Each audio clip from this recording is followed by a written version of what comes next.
Hi guys, എല്ലാവർക്കും രുചി സ്പോട്ടിലേക്ക് സ്വാഗതം. ഇന്ന് നമ്മളൊരു മന്തി റെസിപ്പിയാണ് നിങ്ങളെ പരിചയപ്പെടുത്തുന്നത്. എല്ലാവരും ഒന്ന് ട്രൈ ചെയ്ത് നോക്കണേ. ഇതിന് വേണ്ടിയിട്ട് നമ്മൾ ആദ്യം ഒരു മസാല തയ്യാറാക്കി എടുക്കേണ്ടതുണ്ട്. ഇതാണ് അതിന് വേണ്ട ഇൻഗ്രീഡിയൻസ്. ഇതൊന്ന് നല്ലപോലെ ഒരു പാനിനകത്തിട്ടിട്ട് ചൂടാക്കി എടുക്കണം. നല്ലപോലെ ചൂടായാൽ മാത്രമാണ് ഇത് നമുക്ക് പൊടിഞ്ഞ് കിട്ടുകയുള്ളൂ. ഓക്കെ, ഇത് നല്ലപോലെ പൊടിച്ച് നമ്മൾ മാറ്റി വയ്ക്കണം. ഈ പൊടി ആണ് നമ്മൾ ചിക്കനകത്തേക്ക്, അതുപോലെ തന്നെ മന്തി റൈസിനകത്തും നമ്മൾ ഉപയോഗിക്കുന്നത്. ഓക്കെ, ഇത് നല്ലപോലെ ചൂടായി മിക്സ് ചെയ്തെടുക്കുക. അപ്പോഴേക്കും നമുക്ക് അരി കുതിർത്ത് വെക്കേണ്ടതുണ്ട്. നല്ലപോലെ കഴുകിയതിന് ശേഷം ആ അരി 1 മണിക്കൂർ കുതിർത്ത് വെക്കണം. അത് പ്രത്യേകം ശ്രദ്ധിക്കേണ്ടതാണ്. 1 മണിക്കൂർ കുതിർത്ത് വെക്കേണ്ടതുണ്ട്. അതിന് ശേഷമാണ് ഇത് തയ്യാറാക്കുന്നത്. അപ്പോഴേക്കും നമുക്ക് ചിക്കൻ മാരിനേറ്റ് ചെയ്ത് വെക്കാം. അതിനകത്തേക്ക് നമ്മൾ മസാല ആഡ് ചെയ്യുന്നു. ചിക്കൻ സോക്കും അതുപോലെ തന്നെ വെളുത്തുള്ളി ഇഞ്ചി പേസ്റ്റ് നമ്മൾ ഇതിനകത്ത് ആഡ് ചെയ്യുന്നുണ്ട്. കൂടാതെ കുറച്ച് സൺഫ്ലവർ ഓയിലും കൂടെ ഇതിനകത്ത് ആഡ് ചെയ്യുന്നുണ്ട്. ഇതും നമ്മൾ അരമണിക്കൂർ ഫ്രിഡ്ജിനകത്ത് വെക്കണം. ശേഷമേ ഇത് അടുപ്പത്തേക്ക് വെക്കാൻ പാടുള്ളൂ. ശേഷം നമുക്കിത് ഒരു പാനിൽ അടുപ്പത്തേക്ക് വെച്ചിട്ട് നമുക്ക് നല്ലപോലെ റോസ്റ്റ് ചെയ്തെടുക്കേണ്ടതുണ്ട്.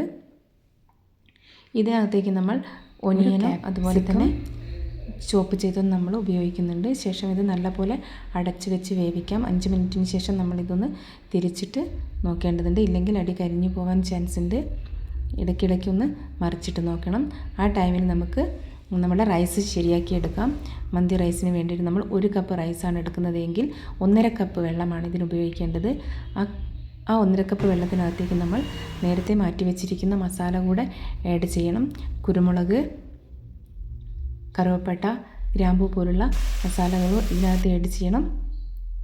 അതുപോലെ തന്നെ കുറച്ച് നമ്മൾ നേരത്തെ തയ്യാറാക്കി വെച്ചിരിക്കുന്ന മന്തി മസാല കൂടെ ആഡ് ചെയ്തതിന് ശേഷം വെള്ളം നല്ലപോലെ തിളയ്ക്കുമ്പോൾ ഒരു ചിക്കൻ സോക്കും ആഡ് ചെയ്ത് നമ്മുടെ മന്തി റൈസും അതിനകത്ത് ഇട്ടിട്ട് നമുക്ക് അടച്ച് വയ്ക്കാം. ഒരു 10 മിനിറ്റ് കഴിയുമ്പോഴേക്കും അത് ഏകദേശം റെഡിയായി വരും. അപ്പോഴേക്കും നമ്മുടെ ചിക്കനും ഇവിടെ ഏകദേശം റെഡിയായി വന്നിരിക്കുകയാണ്. അതൊന്ന് ഇടയ്ക്കിടയ്ക്ക് ഒന്ന് മറിച്ചിട്ട് നോക്കേണ്ടതുണ്ട്. ഓക്കെ, ഇതൊന്ന് സെറ്റായി വന്നിട്ടുണ്ട്. അപ്പോഴേക്കും നമ്മുടെ മന്തി റൈസും ഏകദേശം റെഡിയായി വരും. ഇതിനകത്ത് ഞാൻ വെള്ളം ഒഴിച്ച് കളയുന്നില്ല. ഇതിനകത്ത് വറ്റി നമ്മൾ ബിരിയാണി തയ്യാറാക്കുന്നത് പോലെ തന്നെയാണ് ഇത് ഞാൻ തയ്യാറാക്കിയിരിക്കുന്നത്. ഇനി നമുക്ക് ചിക്കനിലേക്ക് ഈ റൈസ് മാറ്റാം. 90% വേവാകുമ്പോൾ മാത്രമേ ഇത് ചിക്കനിലേക്ക് മാറ്റാൻ പാടുള്ളൂ. പെട്ടെന്ന് തന്നെ നമുക്കിത് തയ്യാറാക്കി എടുക്കാവുന്നതാണ്. ശേഷം ഇതിനകത്ത് നമ്മൾ 2-3 പച്ചമുളക് കൂടെ ആഡ് ചെയ്യുന്നുണ്ട്. കൂടാതെ കുറച്ച് മഞ്ഞൾപ്പൊടി, ഇത് കളറിന് വേണ്ടിയിട്ടാണ്, ഓപ്ഷനിലാണ്, നിങ്ങൾക്ക് വേണമെങ്കിൽ ചേർക്കാം. മഞ്ഞൾപ്പൊടി നമ്മൾ ഇതിനകത്ത് ആഡ് ചെയ്ത് കൊടുക്കുകയാണ്. ശേഷം നമ്മൾ കുറച്ച് സ്മോക്കും കൊടുത്ത് അടച്ച് വയ്ക്കാം. ഒരു 10 മിനിറ്റ് കഴിയുമ്പോഴേക്കും നമ്മുടെ മന്തി റെഡി ആയിട്ടുണ്ടാവും. നല്ല ടേസ്റ്റിയാണ്. നിങ്ങൾ എല്ലാവരും ഒന്ന് ട്രൈ ചെയ്ത് നോക്കുക. നമ്മുടെ സൂപ്പർ ടേസ്റ്റി മന്തിയാണ്. ഓക്കെ.